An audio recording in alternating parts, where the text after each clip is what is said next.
अस्सलाम वालेकुम friends, welcome back to my YouTube channel meals with Javeria. बचपन से ही हम सोचा करते थे शायद ये टूटी फ्रूटी किसी फ्रूट का मुरब्बा होती है, लेकिन बड़े होकर ये जाना कि ये तो तरबूज के छिलके होते हैं जो कि इतने मज़ेदार और जायकेदार बनते हैं, जिन्हें हम हमेशा फेंक दिया करते थे। तो फ्रेंड्स, तरबूज के छिलकों से आज हम बनाएंगे टूटी फ्रूटी। तो चलिए चलकर देखते हैं ये कैसे तैयार होती है। इस रेसिपी को बनाने के लिए हमने लिए हैं तरबूज के छिलके, जो कि पहले हम फेंक दिया करते थे। अब इन छिलकों को आपने इस तरीके से मोटा मोटा काट लेना है। ये ग्रीन वाला पार्ट बिल्कुल भी ना रहे, क्योंकि इसमें थोड़ी सी कड़वाहट होती है।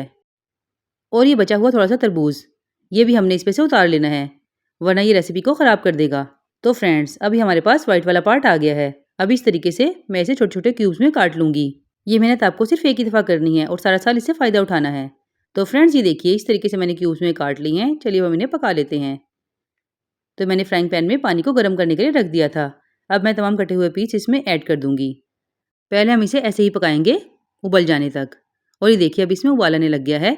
अब मैं इसे अच्छे तरीके से मिक्स करूँगी और ढक्कन ढककर कम से कम 12 मिनट के लिए पकने के लिए रख दूँगी, मीडियम टू लो फ्लेम पर, ताकि ये हाफ डन हो जाएँ। तो फ्रेंड्स, 12 मिनट के बाद ये देखिए, ये काफ़ी हद तक गले हुए लग रहे हैं। इस स्टेज पर मैं इसमें ऐड कर दूँगी चीनी।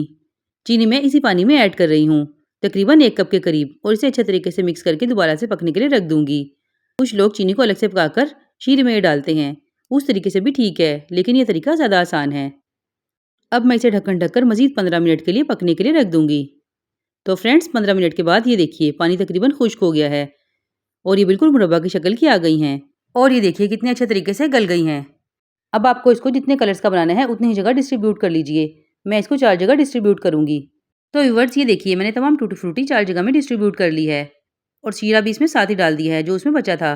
अब मैं इसमें ऐड करूँगी ऑरेंज फूड कलर, एक में ग्रीन, रेड और येलो। इसके अलावा आप जो चाहें वो फूड कलर ऐड कर सकते हैं। तो फ्रेंड्स, ये देखिए फूड कलर्स ऐड करने के बाद अब मैं इनको कम से कम 6 घंटे के लिए रूम टेम्परेचर पर सेट होने के लिए रख दूँगी, ताकि ये फूड कलर तमाम टूटी फ्रूटीज़ पर अच्छे तरीके से आ जाए।